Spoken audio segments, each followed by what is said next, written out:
چلتے چلتے ایک بہت ہی ضروری بات آپ حضرات سے آج کرنی ہے۔ ہو سکتا ہے کہ میری اس گفتگو سے ملک میں کئی ایسے لوگ ہوں جن کو تکلیف محسوس ہو، لیکن گزشتہ 10-15 دنوں سے سوشل میڈیا پر، اخباروں میں آپ حضرات نے سنا ہوگا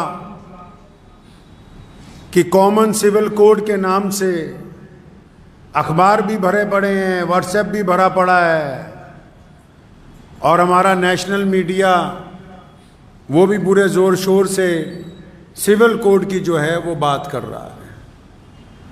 مختلف لوگوں نے کہا کہ اس کے اوپر گفتگو کی جائے، تو گفتگو کا ابتدا جو ہے اس میں آپ کو ایک شعر سناؤں تاکہ آپ سمجھ جائیں کہ میں کہنا کیا چاہ رہا ہوں۔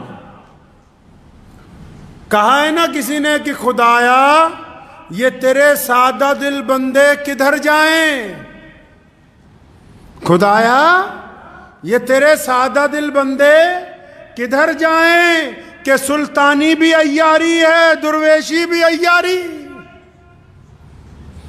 کہتے یہ سادہ مسلمان جائیں کہاں، سیاستدان بھی ہم سے کھیل کر رہے ہیں اور مولوی ملا بھی ہم سے کھیل کرنے پر آ گئے، تو یہ سادہ دل بندوں کا کیا ہوگا۔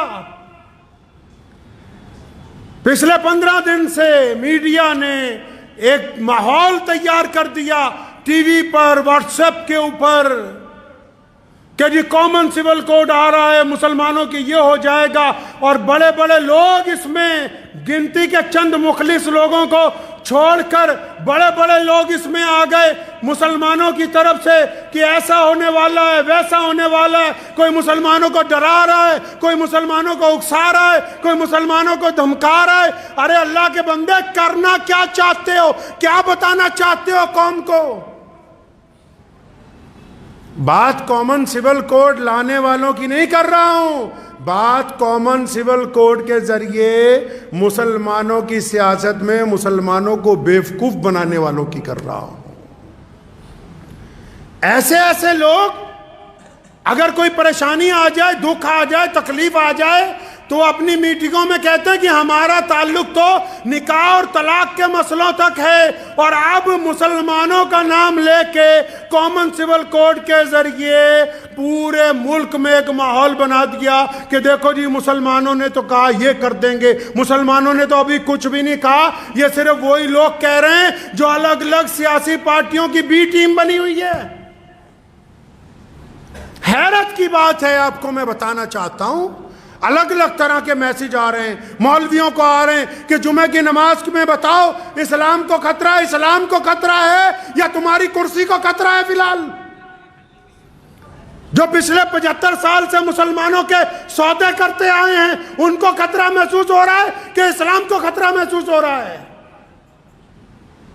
بہت سارے لوگ سمجھ رہے ہوں گے کہ ہم تو سمجھ رہے تھے کہ لدھیانہ سے پیغام آئے گا کہ کامن سول کوڈ کے خلاف سڑکوں پہ اترو۔ اللہ کے بندے، جس قانون کا ابھی تک ڈرافٹ تیار نہیں ہوا، ڈرافٹ سمجھتے ہیں، جس قانون کا خاکہ نہیں بنا، جس قانون کو تحریری طور پر ابھی پارلیمنٹ میں لایا نہیں گیا، جس قانون کی ابھی روپ ریکھا بنی نہیں ہے، آپ نے اور آپ کے ساتھ میڈیا والوں نے مل کے پورا ہوا کھڑا کر دیا کہ جی مسلمانوں کے خلاف کامن سول کوڈ آئے گا تو مسلمانوں کا یہ ہو جائے گا، وہ ہو جائے گا۔ میں مسلمانوں کو کہنا چاہتا ہوں کہ جو لوگ پولرائزیشن کی سیاست کر رہے ہیں، مسلمانوں کا نام لے کر دیش میں بانٹنے کی بات کر رہے ہیں، ایسے لیڈران کے پیچھے، ایسے مولویوں کے پیچھے چلنے کی کوئی ضرورت نہیں ہے۔ ساتھی وہ ہوتا ہے جو دکھ کا ساتھی ہو، ساتھی وہ نہیں ہوتا جو سکھ کا ساتھی ہو، جو دکھ میں کہیں کہ ہم جانتے نہیں، سکھ میں تو جب بارات نکلتی ہے، بینڈ باجا بجتا ہے، ہر ایک راہگیر کھڑا ہو جاتا ہے چند لمحے تماشا دیکھنے کے لیے۔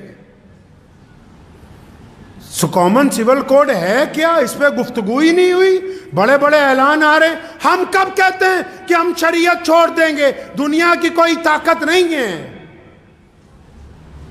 کون ہے جو آپ کو کہہ دے کہ آپ شریعت چھوڑ دیں؟ کامن سول کوڈ ہے کیا؟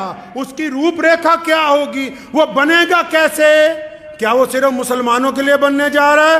نہیں، وہ اس ملک کے 140 کروڑ لوگوں کے لیے بننا ہے۔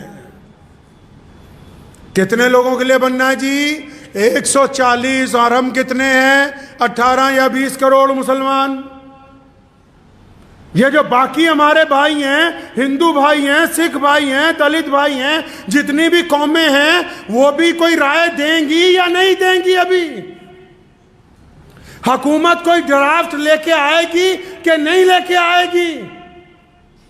جب حکومت ڈرافٹ لے کر آئے گی پارلیمنٹ میں، اس ڈرافٹ کے آنے کے بعد یہ طے ہوگا کہ کس کس قوم کے کون کون سے رسم، کون کون سے رواج اس قانون کے تحت آنے والے ہیں۔ ابھی جب تک وہی نہیں آیا، آپ سے رائے پوچھی، آپ سے لا کمیشن نے رائے پوچھی تو رائے لکھ کے دیا۔ رائے دینے کے لیے اتنا بڑا بونڈر کھڑا کیا کہ ایسا لگنے لگا کہ پتہ نہیں مسلمانوں میں اور غیر مسلموں میں کوئی لڑائی تیار ہے۔ یہ پتہ ہی نہیں کہ سول کوڈ ہے کیا۔ مثال کے طور پر چھوٹی سی آپ کو میں گفتگو میں سمجھاتا چلوں بات، حالانکہ بہت سارے لوگ جن کو یہ طے ہی نہیں ہو پا رہا، سیاسی لیڈران مولویان کو بھی، کہ بھی ہم کہنا کیا چاہتے ہیں، کرنا کیا چاہتے ہیں۔ کبھی کہتے ہیں منو اور آدم ایک ہی تھا، اور اب جب کبھی منو والوں نے کوئی بات کہی تو کہتے ہیں ہم تمہاری مانتے نہیں۔ اللہ کے بندے، تم بتانا کیا چاہتے ہو مسلمانوں کو؟ کیا سمجھانا چاہتے ہو؟ اس بولی بالی قوم کا کرنا کیا چاہتے ہو؟ مقصد تو واضح کرو۔ ایماندار وہ ہوتا ہے، چاہے وہ عالم ہو یا سیاستدان ہو، جو لوگ کسی کی پشت پناہی کے اوپر جا کر یہ کام کر رہے ہیں، اگر ان میں دم ہے تو باہر آ کے کہیں کہ ہم فلاں سیاسی پارٹی کے ساتھ ہیں۔ یہ کیا بات ہوئی؟ تم ساتھ بھی سب کے ہو، مخالف بھی سب کے ہو، چاہتے کیا ہو؟ مسلمانوں کے ساتھ کرنا کیا چاہتے ہو؟ اس میں ان سے گلا نہیں ہے۔ وہ کہتا ہے نا، تو ادھر ادھر کی نہ بات کر، یہ بتا کہ قافلہ کیوں لٹا، مجھے رہزنوں سے گلا نہیں، تیری رہبری کا سوال ہے۔ کیا بتانا چاہتے ہو مسلمانوں کو؟ کامن سول کوڈ، پہلی بات تو سمجھ لیجئے کہ ایک ملک میں ایک ہی قانون ہے۔ مسلمان صرف بھارت میں نہیں رہتے، مسلمان صرف مکے میں نہیں رہتے، مسلمان صرف امریکہ میں نہیں رہتے، مسلمان پوری دنیا میں پائے جاتے ہیں، ہر رنگ اور نسل میں پائے جاتے ہیں۔ تو سمجھ لیجئے پہلے تو قانون ایک ہی ہے۔ کیوں؟ تھانہ ایک ہے، عدالت بھی ہر شہر میں ایک ہی ہے۔ کوئی جرم ہو جائے، پنگا ہو جائے، کوئی عدالتیں بٹی ہوئی ہیں، کوئی تھانے کچہریاں بٹی ہوئی ہیں کہ یہاں فلاں برادری کے لوگ جائیں گے، فلاں کے نہیں۔ انڈین پینل کوڈ ایک ہی ہے۔ تو اب یہ کامن سول کوڈ کیا ہے؟ کامن سول کوڈ بولتے ہیں، سول کا مطلب عام لوگوں کی جو برادریاں ہیں، برادریوں میں جو رسم و رواج ہیں، ان کے اوپر ایک ایڈوائزری کے قانون کو لے کے آنا ہے۔ مثال کے طور پر کوئی برادری ہے یا کوئی مذہب ہے، وہ کہتا ہے جی سر کے اوپر ٹوپی پہن لو، جیسے ہم کہتے ہیں سر پہ ٹوپی رکھو نماز کے ٹائم، رکھ لیجیے۔ اب اگر کوئی نمازی کہے تو میں نہیں رکھتا، ایڈوائز ہے کہ رکھ لو، نہیں رکھتے تو کوئی دھکے شاہی نہیں ہے۔ کامن سول کوڈ میں اگر یہ آ گیا کہ عدت گزارنے کی اجازت نہیں دیتی سرکار، لیکن جس بیٹی نے عدت گزارنی ہے، جب وہ خود کہتی کہ میں اللہ اور اس کے رسول کے حکم میں آ کے عدت گزاروں گی، تو اس کے ساتھ زبردستی نہیں ہے۔ 3 طلاق کا قانون آیا، مان لیا کہ پارلیمنٹ میں پاس ہو گیا، 3 طلاق اگر کسی گھر میں ہو گئی، اگر میاں بیوی دونوں شریعت کے پابند ہیں، وہ کہتے ہیں کہ ہم سے غلطی ہو گئی، ہم شریعت کے پابند ہیں، تو ان کو کون چھیڑ سکتا ہے؟ اگر ان دونوں میں سے کوئی شریعت کا پابند نہیں ہے تو بیوی کو اختیار ہے وہ جا کے وہاں مقدمہ کر دے، کیونکہ پارلیمنٹ میں قانون بنا دیا گیا 3 طلاق کا۔ جو سول قانون ہوتے ہیں وہ اختیاری ہوتے ہیں کہ وہ اختیار کیے جائیں گے یا اختیار نہیں کیے جائیں گے۔ لیکن یہاں مسئلہ یہ ہے کہ قانون ابھی آیا نہیں، قانون کا ڈرافٹ ابھی پارلیمنٹ میں نہیں آیا، قانون کا بھی روپ ریکھا تیار نہیں ہوئی، میڈیا والوں نے اس کا بوال بنایا، ہم نے ان کا ساتھ دینا شروع کر دیا۔ آپ تو خود کہتے تھے کہ ان لوگوں کا ساتھ نہ بنو، ان کے حصے دار نہ بنو جو ملک میں بانٹنے کی بات کرتے ہیں۔ یہ کیا بات ہوئی کہ سیاستدانوں نے گیند پھینکی اور آپ سارے کے سارے اس کے ساتھ کھیلنے لگے اور اتنا بڑا ہوا مسلمانوں کے لیے صرف کھڑا کر دیا کہ کامن سول کوڈ آ رہا ہے، فلاں تاریخ تک رائے دے دو، فلاں تاریخ تک فارم بھر دو۔ اگر فارم نہیں بھریں گے تو کیا ہم کرایہ دار ہیں بھائی؟ ہمیں نکال دیں گے کوئی؟ کرائے پہ ہیں؟ کون سی رائے دینے جا رہے ہو؟ اگر واقعی، میں بڑے ادب سے کہنا چاہتا ہوں، واقعی اگر مسلمانوں کا لیڈر بننا چاہتے ہیں جو لوگ اس ملک میں جو بار بار دعوے کرتے ہیں کہ ہمارے پیٹ میں مسلمانوں کا بڑا درد ہے، بڑی ہم تکلیف محسوس کرتے ہیں، ہمیں رات کو نیند نہیں آتی، تو میاں صاحب قوم کی قیادت صرف مسجد میں بیٹھ کے نہیں ہوگی۔ رسول اللہ کی سنت ہے اعلیٰ ترین دینی سیاست کو عمل میں لانا۔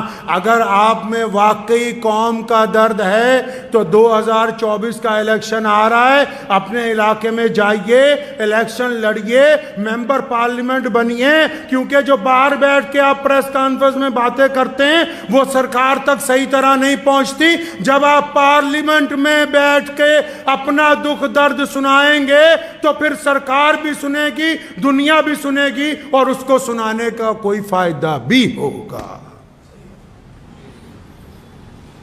تو میں تو مسلمانوں سے یہ بس گزارش کر رہا ہوں آج کہ جب تک کامن سول کوڈ کا ڈرافٹ نہیں آ جاتا، ڈرافٹ، میرا مقصد یہ نہیں ہے کہ نعوذ باللہ ہم شریعت کو نہیں مانیں گے، شریعت تو 1450 سال سے چل رہی ہے اور قیامت تک اللہ نے چاہا چلتی رہنی ہے۔ یہ جب تک اس کا ڈرافٹ نہیں آتا تو آپ بھی اور دوسری قومیں بھی اپنی ناراضگی کا اظہار تو تب کریں گی نا جب ڈرافٹ آئے گا، جب وہ بات رکھی جائے گی پارلیمنٹ کے اندر۔ تو میں مسلمانوں سے یہ کہنا چاہ رہا ہوں، جو واٹس ایپ کھیل رہے ہیں وہ لوگ بھی، جو سوشل میڈیا پر لگے ہوئے ہیں، جو بانٹ رہے ہیں قوموں کو، جو نیشنل میڈیا کے اندر بیٹھ کے ہندو مسلم کھیل رہے ہیں، ان کو کہنا چاہتا ہوں کہ مسلمانوں کو اس ناپاک سیاست کا حصہ مت بنائیں، اور مسلمانوں کو بھی کہنا چاہتا ہوں کہ آپ اس ناپاک سیاست کا حصہ مت بنیے۔ جب ڈرافٹ آئے گا، ڈرافٹ میں اگر کوئی ایسی بات جو آپ کو لگے کہ وہ شریعت کے خلاف ہے، تو پھر اس ملک کے قانون نے آپ کو حق دیا ہے کہ آپ اپنا اعتراض درج کروائیے، آپ اپنی بات رکھیے۔ ڈرافٹ آنے سے پہلے کسی بھی ایسی سیاسی مہم کا حصہ بننے کی بالکل کوشش نہ کیجیے۔ دعا کیجیے کہ اللہ تعالیٰ مجھے بھی اور آپ سب کو بھی اس پہ عمل کی توفیق عطا فرمائے۔ وآخر دعوانا ان الحمدللہ رب العالمین۔